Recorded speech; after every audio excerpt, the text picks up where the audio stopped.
Hello everyone. Welcome back to my channel, Boffin. In this video, we will learn about the Directive Principles of State Policy. The DPSP has been taken from the Irish Constitution and enumerated in Part 4 of Indian Constitution. DPSP lay down the guidelines for the state which it must consider while formulating new laws and policies, and are reflections of the overall objectives laid down in the preamble of the Indian Constitution. The expression, justice social, economic, and political mentioned in the preamble is the ultimate goal, to be attained through the formulation of the DPSP. The DPSP and fundamental rights have common origin. 1. The Nehru Report of 1928 contained the Swaraj Constitution, which included some fundamental rights and other rights such as right to education, which were not enforceable at that time. 2. The Supru Report of 1945 divided the fundamental rights into two categories, justiciable and non-justiciable. Sir B. N. Rao, constitutional advisor to the Constituent Assembly, advised that the individual rights should be divided into two categories, those which can be enforced by a court and those which are not so enforceable. As a result, we have fundamental rights which are justiciable in Part 3, and DPSP which are non-justiciable in Part 4 of the Indian Constitution. Now, let us know the difference between DPSP and fundamental rights. DPSP are only instructions to the government for achieving certain goals through their actions, whereas fundamental rights are limitation on the powers of the government over an individual. Secondly, DPSPs may be violated until there is no law to such effect, but, in case fundamental rights are violated, strict remedies are taken. Thirdly, a law against the DPSPs cannot be considered as void by the court, but a law against fundamental rights is void. Fourthly, DPSPs are positive rights, which lays down certain principles to meet the ends of justice, to achieve a welfare state. Fundamental rights are negative in nature because they lay down certain laws that must not be done by the state to achieve justice. Fifthly, DPSPs are non-justiciable, which means that if a state does not follow, an individual cannot approach the court, whereas fundamental rights are justiciable rights, which means that if the states fail to respect, there is remedy to approach the courts, which directs the state enforcing such right. Lastly, DPSPs are more concerned with social and economic justice, but fundamental rights are more concerned with political justice. Part 4 of the Constitution contains articles from Article 36 to Article 51, each in a way, creating a welfare state. Article 36, containing the definition of state, says it is same as that in Article 12 of Part 3, which are fundamental rights. Here, the state includes the Government of India, the Parliament of India, the government of each of the states, the legislatures of each of the states, and all the authorities, whether local or any other, which are part of Indian territory or under the control of the government, are all considered as a state. Article 37 of the Constitution addresses the application of directive principles, stating that the provisions contained in this Part 4 shall not be enforceable by any court, but the principles laid down therein are, however, fundamental in the governance of the country, and it shall be the duty of the state to apply these principles while making laws. The directive principles are classified on the basis of ideological source and objectives. These are directives based on 1. Socialist principles, 2. Gandhian principles, 3. Liberal and intellectual principles. The socialist principle aims at providing social and economic justice and set the path towards a welfare state. The directives based on socialist principles are Article 38, Article 39 and 39A, Article 41, Article 42, Article 43 and 43A, Article 47.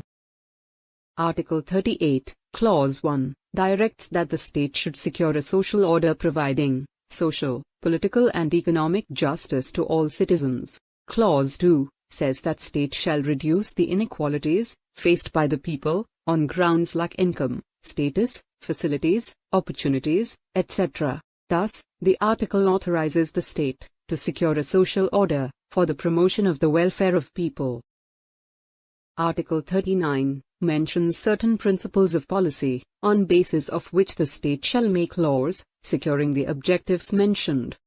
Article 39A states that, as citizens, both men and women, equally has the right to adequate means of livelihood. Article 39B states that, the ownership and control of the people over any material resources under the community must be distributed for the common good of the public. Article 39C mentions the functioning of economic system where there must be no concentration of wealth only in few hands. One such example is the implementation of taxation system where tax is paid according to income of each individual.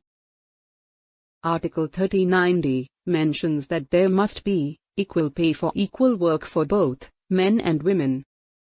Whereas, Article 39E protects from the exploitation of the health and strength of workers and children against forcible abuse, and that citizens are not forced by economic necessity to enter into occupations unsuited to their age or strength. Lastly, Article 39F mentions that every child is given the opportunities and facilities to develop in healthy manner, and the fact that no childhood or youth is being exploited or is against moral and material abandonment. Article 39A was introduced by the 42nd Constitutional Amendment of 1976. It says that the state shall promote justice with the aim of administering justice on the basis of equal opportunity, and shall provide free legal aid through any suitable legislation or schemes which the state may think fit, thus ensuring that the opportunities for securing justice are not denied because of economic backwardness or any other disabilities.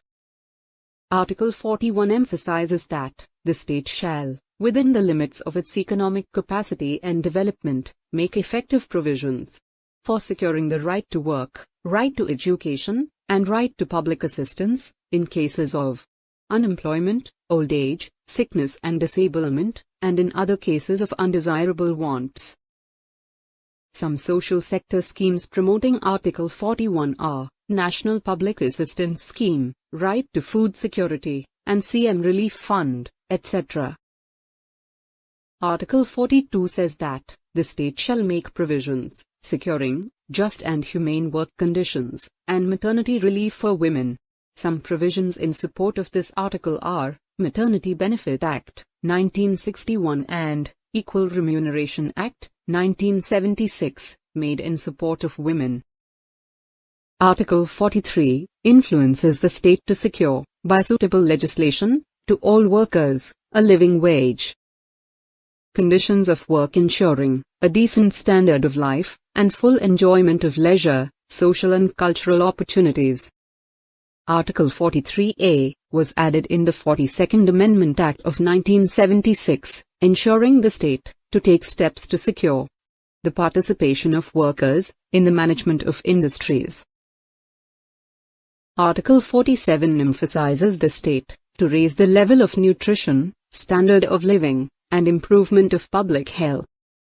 Secondly, the Gandhian principles, derived from the Gandhian ideology, enunciated by Gandhi during the national movement. Articles that are based on Gandhian ideologies are Article 40, Article 43, 43b, Article 46, part of Article 47, and Article 48. Article 40 emphasizes that the state shall take steps to organize village panchayats and endow them with such powers and authority necessary to function as units of self-government. Article 43, a part of which is based on socialistic principle and the other part based on Gandhian principle, which states that the state shall promote cottage industries on an individual or cooperation basis in rural areas.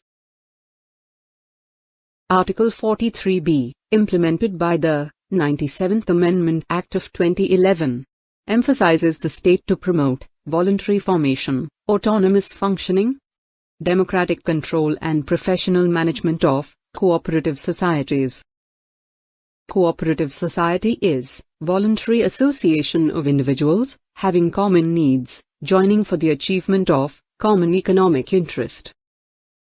Article 46 says that the state shall promote educational and economic interests of the weaker sections of the people, particularly that of the scheduled castes, scheduled tribes, and other weaker sections.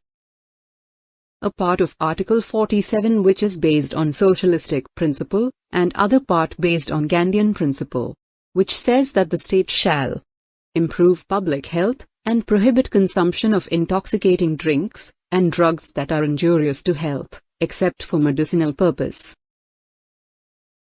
A part of Article 48 emphasizes the state to take steps for preserving and improving the breeds, and prohibiting the slaughter of cows and calves, and other milch and draft cattle. Thirdly, the liberal intellectual principles, which are inclined towards the ideology of liberalism, and they direct the state through the following articles: Article 44, Article 45, Article 48, 48A, Article 49, Article 50 and Article 51. Article 44 says that the state shall endeavor to secure for the citizen a uniform civil code throughout the territory of India. Uniform civil code is which provide for one law for the entire country, applicable to all religious communities in their personal matters. Article 45 originally stated that the state shall endeavor to provide, within a period of 10 years, from the commencement of the Constitution, for free and compulsory education for all children, until they complete the age of 14 years. After the 86th Amendment Act of 2002, Article 45 was substituted as, the state shall endeavor to provide early childhood care and education for all children, until they complete age of 6. Also, the right to education was added to the fundamental right by this Amendment Act. Part of Article 48 is based on Gandhian principle, and a part based on liberal intellectual, which emphasizes the state to organize agriculture and animal husbandry on modern and scientific lines.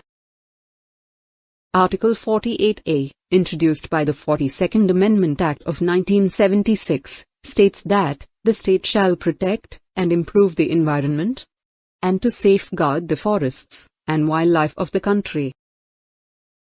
Article 49 obligates the state to protect every monument, or place, or object of artistic or historic interest, to be of national importance, from any kind of destruction. According to Article 50, the state shall take steps to separate the judiciary from the executive in the public services of the state. According to Article 51, the state shall endeavor to a. promote international peace and security, b. maintain just and honorable relations between nations, c. to respect international law and the agreements signed between nations, d. to encourage settlement of international disputes by arbitration, which means to resolve disputes outside the judiciary courts. Do check out the other videos. Subscribe, like, share, and press the bell icon to get notified. Thanks for watching.